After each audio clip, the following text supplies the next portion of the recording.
What are the functions of having a Company Act in Malaysia? Generally, the functions of practicing Company Act in Malaysia is to regulate the formation of the company as it is related towards organizational and other elements of company matters.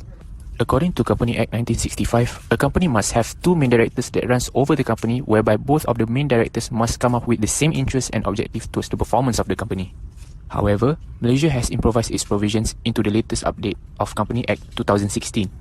One of the key updates of Company Act 2016 is a single person was able to be the main director of a company rather than two people in the previous act. Company can be classified into two general categories, which is limited and unlimited, and also private and public. Limited company are further divided into two, which is limited by shares and limited by guarantee.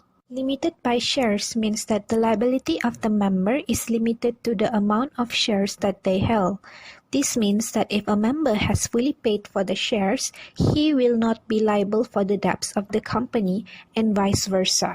Meanwhile, limited by guarantee means that a member's liability is limited to the amount he agrees to contribute in the event that the company is winding up. Next, unlimited company means that there is no limit on the liability of its members, and it can be either private company or public company. Private company is owned by a small number of shareholders and does not offer to sell its stocks to general public. Public company are companies whose shares are listed on Bursa Malaysia.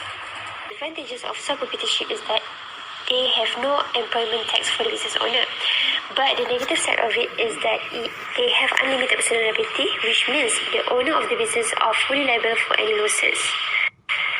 And as for the company, the advantages of this type of business is that the owner or the shareholders of the company are not personally liable for any risk or liability of the company. Therefore, the shareholders' property cannot be seized if the company is bankrupt.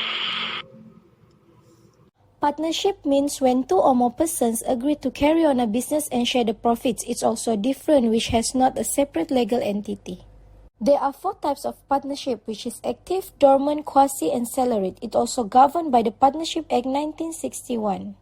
As stated in the case A.W. Yong Wai Cho vs. Arif Trading, the court looked at the intention of the parties from the evidence to determine if there was a partnership between the defendants.